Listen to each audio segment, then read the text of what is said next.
3,113 gems. Not bad indeed.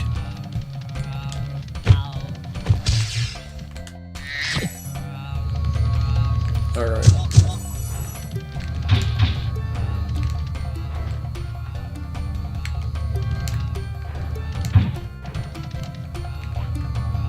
Okay, Blowhard, this is the boss of the Magic Crafters world.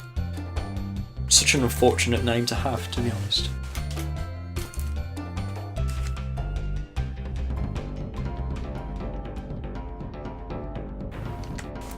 Alright, see how we do in this world. Being a boss world, once again we have no way to replenish sparks should we get hit. And that's important because there's a lot of firework crates in this level.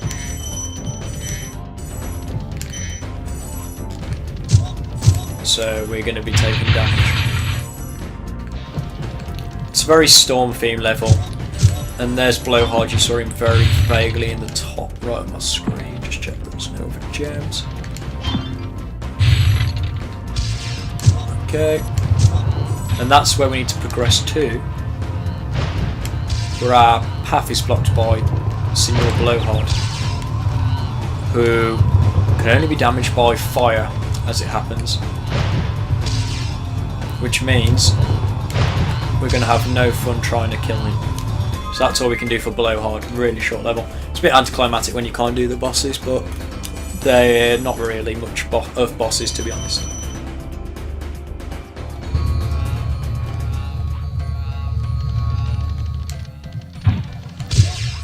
Okay, Balloonist, I believe.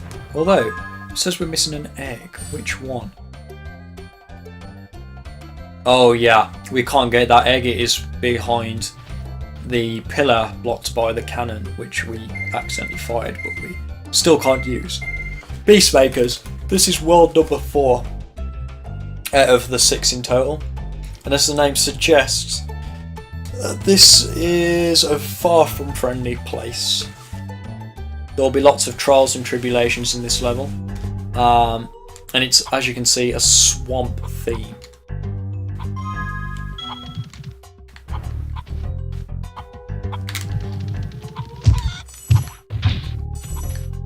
Gotta get the sparks. Get some gems. Give me some gems.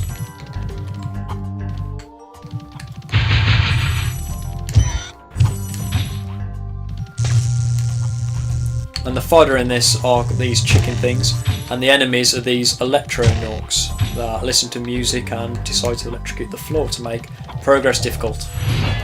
Bruno. Nasty Nork is turning our swamp into an electrified junk heap. And it used to be so beautiful. I'm sure it was. Thank you very much for that insightful comment, Bruno.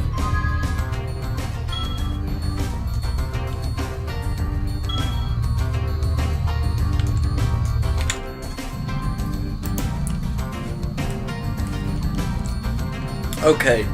We are in World 4 now, and we are doing pretty well. We're on 46% so far, nearly got all the eggs, really gutted we can't get that last one to finish up the egg count that we have. Beastmakers, that's the name of World 4. Taking a little break away from recording, which is why I got that. Doing pretty well from artisans, got most things. Same with peacekeepers and magic crafters. So one thing I need to go back and remember to do is the speedways, which I definitely need to look into to see how well we can actually do on those. Okay, so this level is Terrace Village, and similar to the Beastmaker's world, it is set in a swamp of sorts that appears to be surrounded by green goo with a backdrop that suggests that there's just an end to the world. This is our first enemy of this level, a kind of giant electro-nork who shoots that electric gun of his at us when we get too close, or just laughs at us when we're too far away, with a really funny belly ring. that you'd normally see on balls. But we can't kill him because of the whole no flaming, so we're going to have to try and charge around. And we got tasered, but it's all we can hope for. Okay, here is another new enemy. This electric Nork kind of walks around in a small tank that can shoot lasers. So it's very similar to the one that uses electric on the floors, and like all others, it can only be charged. So, more fan belts that we can't destroy, another Electro North that we can't charge. Let's go around here. Chests that we can actually break. Oh.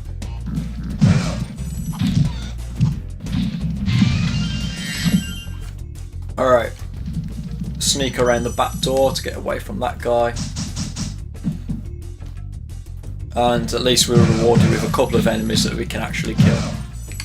Oh, there's one we missed over there, as well as quite a bunch of stuff actually. Good job that that kind of area forces us to backtrack, otherwise it would have been a decent amount of stuff missed.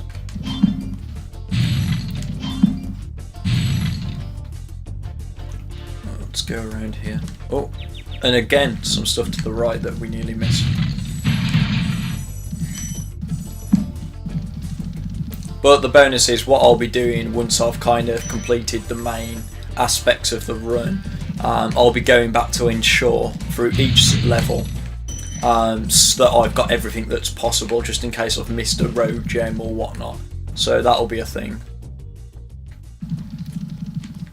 I still won't be using stuff to pick up gems that I can't get due to not being able to use flame though, to keep the integrity of the run the same. Oh. Okay, what dragon we got here? Claude. Watch out, Spyro. Norks in these parts have discovered the power of electricity, and it really stings. The dragons in the Beastmaker's world are supposedly the warriors, if anything. Not too different from the Peacekeepers. But yeah, these are supposed to be the toughest dragons in terms of combat proficiency. Right in front of me we have a firework that we can't use due to not being able to flame, and as you can see there's a strong box in the distance, which means we're going to miss out on a nice chunk of gems from that. Two enemies, it's almost pretty certain that we're going to get attacked unless we can be pretty skillful. And, not like that. That's exactly the opposite of what I wanted to happen. And the downside, as always with death, is that enemies between checkpoints then respawn, and it's no good for trying to remember what enemies you've killed. This level is almost really a levelized version of the home world, really, because if you think back to the home world, it had the Electro Norks, it had the pads like this that get electrocuted. So yeah, if the home world was a proper level, this would be that level.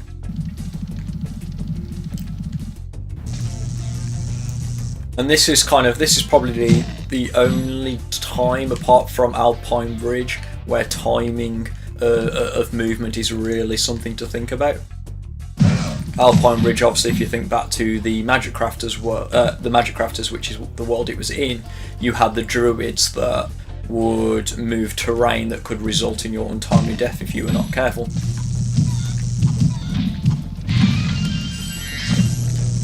If we go down here to the left before we speak to that guy, we can see a bunch of stuff.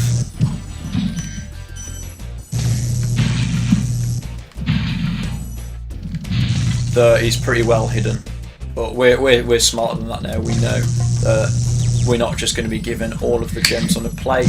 Somniac like to hide stuff. This is the only Spyro game as well without skill points. It was kind of before that time. Skill points would later become really the platform for the achievement systems and the like in later games, and the trophy system on the PS3, etc. I'll speak to this dragon before I continue with this sentence. Cyprin. Good job, Spyro. One day you'll be able to tell all the dragons about your amazing adventure. Sure, but what I'd really like to do is get out of this swamp. A wild Snorlax appeared. Yeah, that dragon's always been my favourite. just because he's the only dragon that appears like that. Very relaxed, and even though the dragon statue that you free him from is vertical and upright, that dragon still found a way to be frozen, perhaps on his side, I'm not sure. Oh, okay, so we had to do that to get down to these two spring crates anyway, so it's no big deal. But it does mean that we've got to backtrack through this bit I've just done, but no big deal. Try and get out of range of Taserman. This is probably the most difficult part of the level now, because you have to combine gliding with timing to avoid the different electrical attacks, especially... Oh. Needed to jump down then, otherwise it would have been certain death. Could really do with that taser guy being out of the way. Maybe it's not a bad thing actually, because I get my full sparks back. I'm not sure actually if fodder respawns on this unless you die, so... 2, 3, alright, that was nice. Okay, that worked out just okay. This jump would have been seemingly harder if they'd switched to the positions of those two enemies. Alright, now we get to traverse the rooftops of the level.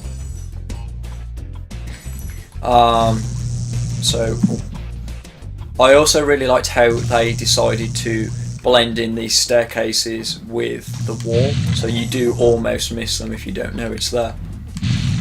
Oh no! We don't want to be doing that.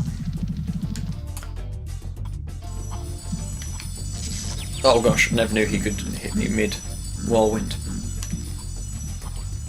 So we'll need to come back over here anyway, so I might as well go over to here first, where we see our return home portal, and a treasure trove of stuff.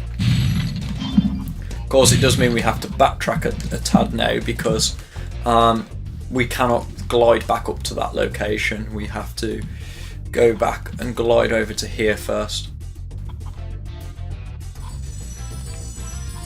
If we get onto the right side, we might just avoid it. Well, we got a bit of damage, but... Traverse back up these steps. And get us a nice 5 gem. I think that's all the gems up on this rooftop. And the reason why this rooftop is kind of in the game in the first place is because if you learn the geography of the level, you know that there's some gems and stuff on rooftops around the corner. It's a lot of the more difficult secrets of Spyro is just about knowing the geographies of different levels, so you know how to get to certain points.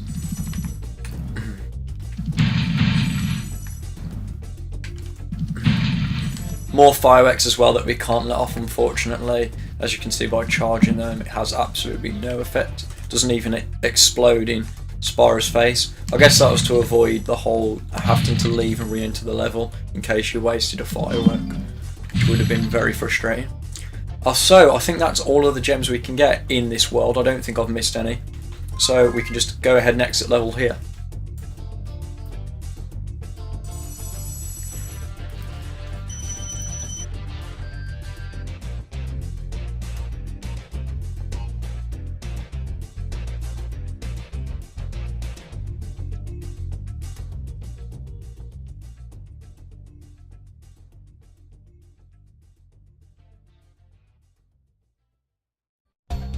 Fresh out of Wizard Peak now, and we have just one last level to do in the Magic Crafter's homeworld, the aptly named Blowhard.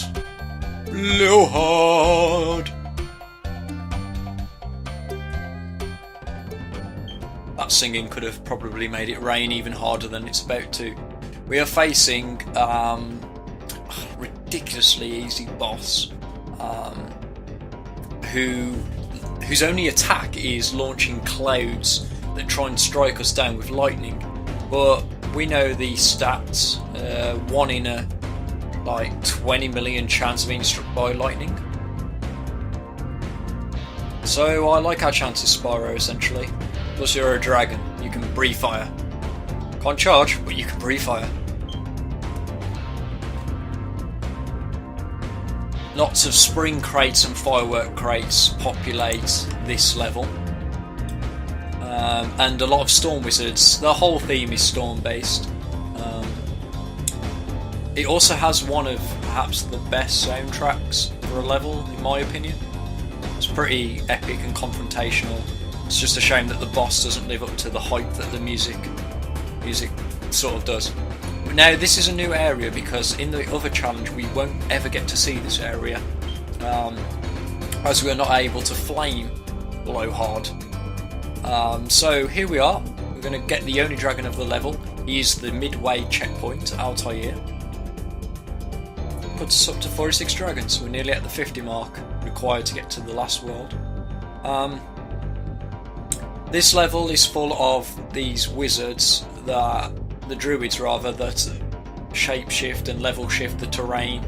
And interestingly enough, they are actually, despite looking identical to the wizards outside, in the overworld, they are actually a different model of druid. They have a much wider base, and I think that's so that if you try to glide over to them instead of doing it the right way, that their base would be too big and it'd knock you off in the room that we was just in.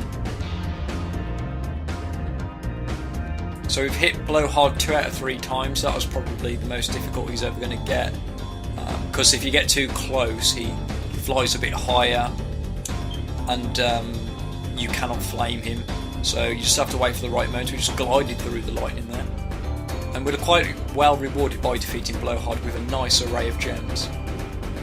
And that's it. That's essentially the third boss. Wasn't really too difficult at all. Turning home. 340 gems. I'm guessing the rest were all in metal crates because we could get practically everything else. I hate that when you just fill up your sparks at the same time as being hit. It's like the most pointless thing that can ever happen to you. Equilibrium are its worst. Hello there, Tuco, the balloonist. Hey, Tuco, show me off to the Beastmaker's world. And here we go.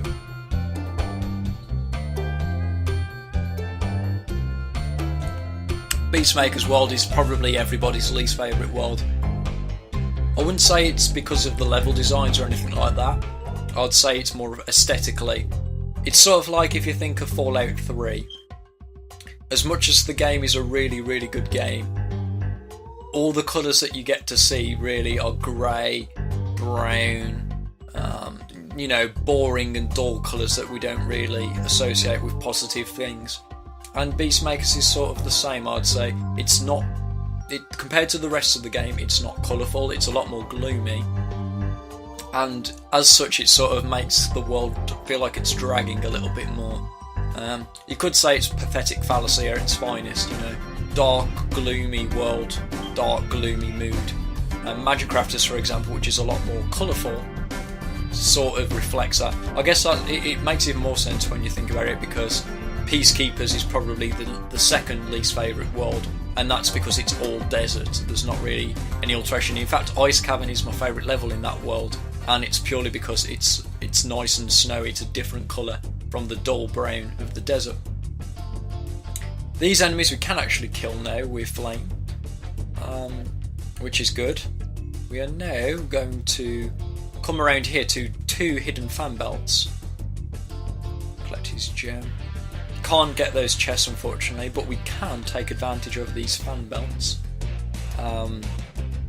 They get caught on the roof, so we can't utilise them the other direction, but we can use this one to get that guy directly in front of us. Ordinarily we won't be able to touch him, so it's a nice bit of a trick to do, but if you look here, this one just goes up and hits that thatch roof, so we cannot utilise it to get the enemies. Believe me, I have tried for a while to try and get that enemy with it, and there's no angle where I can seem to angle it on to not get caught on the roof, because as it's going up it's also moving forward, so it sort of moves diagonally up and straight into the roof. And if you hit it through that little gap, which you can do, it's just too far to the left to hit this guy. So we're going to have to live without knowledge of killing this guy in our totally not pacifist run of this game. Speaking of pacifist runs, I wonder if it's doable to beat the game as a pacifist, since of all the gem requirements, if there's enough gems scattered around that you don't need to kill any enemies. Be interesting. Not sure if I'll be the person to LP it though, depends how much spare time I have. Lots of races to be edited at the moment, one of which Spyro 2, which is in the pipeline, hopefully be out within a month or so. Good race as well. It's not quite as good as our Team Beta race, but it was still a fun race. Whoops. Hooray! Killed by proxy.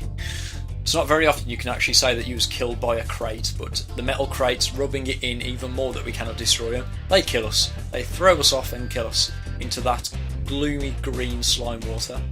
It's an interesting level as well in that you can see the horizon of the level, but the world just sort of ends at the rim. It's almost like you're on an isolated swamp island. In space, even. And if anything, it does feel a bit spacey. The little metal tanks that these guys are wearing have a sort of space feel to them. And then you've got the bigger Nooks that are under the influence of heavy metal, which probably attests to why they are so aggressive.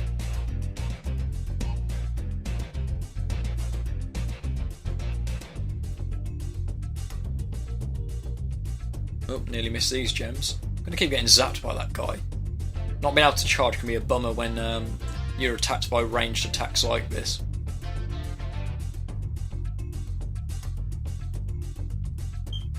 Claude. Jean-Claude Van Dragon. Sorry, that's probably the worst joke I've done since starting this LP. I'll see myself out. Probably going to have to just take the hit maybe twice from this guy. Take the hit makes it sound like I'm accepting cocaine or something. But no, taking the hit from these guys because he was actually blocking the way out, so nothing I could do there. Oh no. Please don't hit me again. Collecting gems sparkless is bad enough, but death. Oh, no. Alright. Now can I get this gem without being electrocuted? If I am electrocuted, I'm not going to cry, because I'll just respawn literally right there, but with sparks back. Throat's gone awfully dry all of a sudden.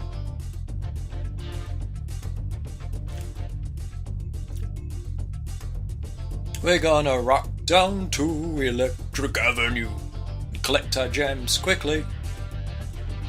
I do like how the Nooks that electrocute the floors, they're wearing headphones and they're sort of tapping their foot along to the music. I really quite like that little animation that they added in. It's pretty fun. Died right on the gem but didn't collect it. I'm probably going to get flagged for all of these songs that I'm trying to cover. Gonna be sued faster than the fine bros. Okay, we got the gem this time. It's pretty interesting how actually if you kill an enemy but then die before you pick up their gem, or leave the world before you pick up their gem, the gem goes back inside them and you need to kill them again to release the gem. Just interesting that it doesn't stay on the floor, but I guess it can't. Dragon that lies on its side, number 49. At least it's not 69 that we picked him up on, eh? I can't recall if there's even 69 dragons. There's maybe 6... I don't know, there might be 72 actually. The number 72 is in my mind for some reason. I'm going to test that that's how many dragons that there are. That must be why it's in my mind. Doesn't matter though, because we'll never see them all. I believe that just from preempting, I've not obviously gone on ahead or anything, but from preempting, I'm pretty sure there's at least 1 or 2 dragons that I cannot attain. So unfortunately some of the dragons will have to stay in crystal.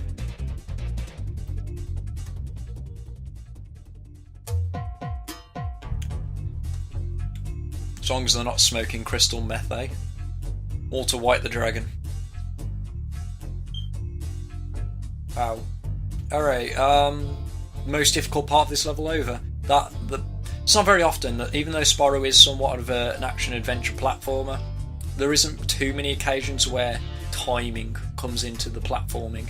But this is one of those times, and If anything, not having charge is a benefit because the timing of the timing is a bit more careful to think about. When you're charging, you just rush through and you take a lot more damage. I'm pretty sure on the other challenge I dropped down to almost, if not all. No, I'm pretty sure I died actually. I think I died. Now, can I use that fan belt to go on? Let's have a quick look around. Let's kill this guy first. Let's get everything by the return home portal. Because we're not going to be using it anyway.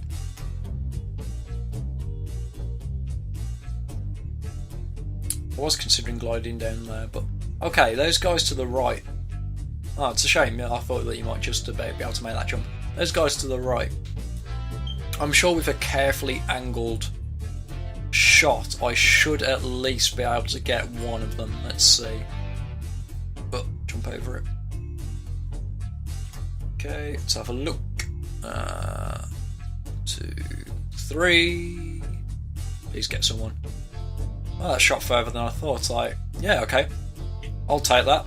I don't think it will go any further. It seems to be angled so it can just about hit that guy. I'm not sure if it's by design that it can reach that guy or whether it's just mere coincidence. But that gets us an extra 2 gem that I thought we'd have to do without.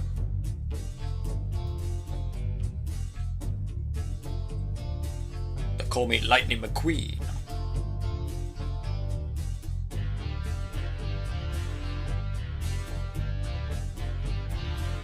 Up the camouflage stairs, get these crates. We can also get the fireworks on this level that we wasn't able to get last time. Strong boxes usually have a decent amount of gems, and I can't remember if these strong boxes are generous or Scrooge-like, but we'll find out.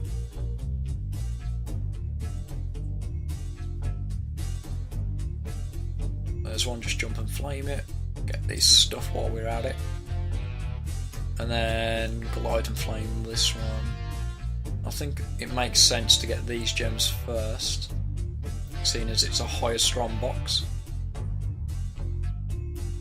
That's it. And then if we glide down here, back towards all these enemies we've already killed. Yep, they, like, not a mass amount of gems, but a lot less stingy than they sometimes can be. We'll take that. How many gems does that put us on? 313. Alright, we end the level on 313 gems. Quite happy with that. Nothing really too hard to figure out. A couple of fan belts, but that was all.